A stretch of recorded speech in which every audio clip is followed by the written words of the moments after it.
네, 여러분 안녕하십니까. 오늘 8시 뉴스는 지금 한일 관계에서도 중요한 어제 일본 선거 최종 결과부터 전해드리겠습니다. 일본 국회에서 상원이라고 할 수 있는 참의원 선거가 어제 치러져서 전체 의석의 절반인 124명을 새로 뽑았습니다.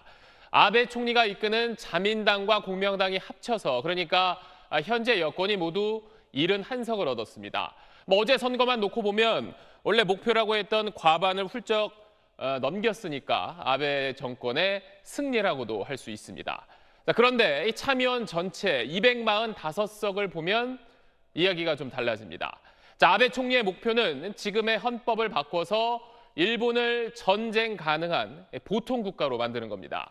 그러려면 개헌에 필요한 전체 의석의 3분의 2를 확보해야 하는데 기존에 있던 의석에다가 여권이 어제 얻은 71석 그리고 개헌에 찬성하는 다른 정당을 다 합치면 모두 160석이 됩니다. 개헌안을 낼 수 있는 164석, 그러니까 3분의 2의 4명이 모자란 겁니다. 이번 참의원 선거가 아베의 반쪽짜리 승리다, 이런 평가가 나오는 이유입니다. 그러면 이번 결과가 앞으로 한일 관계에는 어떤 영향을 미칠지 도쿄 연결해서 자세히 알아보겠습니다. 유성재 특파원, 아베 총리로서는 과반은 넘겼지만 헌법 개정에는 먹구름이 낀 건데 이 최종 결과가 나온 뒤에 분위기는 어땠습니까?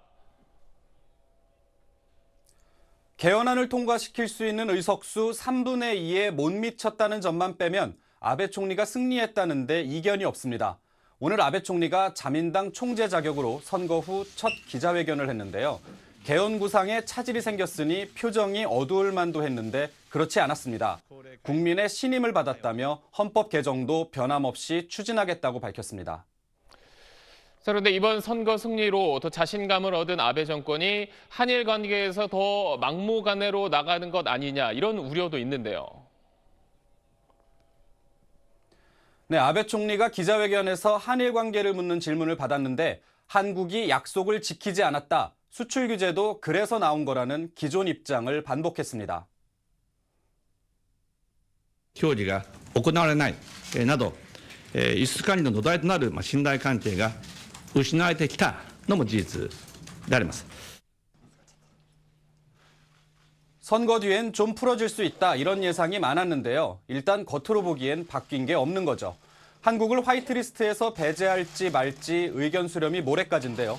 일본 정부 고위 당국자는 통상적으로 의견 수렴하고 바로 내각 결정이 나오는 건 어렵다면서 잠시 상황을 지켜볼 수도 있음을 시사했습니다. 지금으로선 배제 결정이 나온다면 이달 말이나 내달 초로 보는 전망이 많습니다. 이런 가운데 볼턴 미국 백악관 국가안보보좌관이 오늘 일본에 갔는데 미국이 이번 사태 중재에 나설지가 관심인 상황에서 오늘 일본에서 누구를 만났습니까? 볼턴 보좌관은 오늘 총리 관저에서 카운터파트인 야치 쇼타로 국가안보국장을 만났고요. 이어서 오후에는 이와야 방위상과 고노 외상도 만났습니다. 만난 면면을 볼 때 방일의 가장 큰 목적은 일단 호르무즈 해협 파병에 대한 협조 요청인 것 같습니다.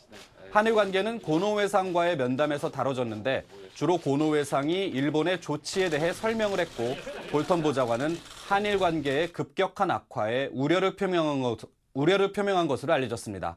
지금까지 도쿄에서 전해드렸습니다.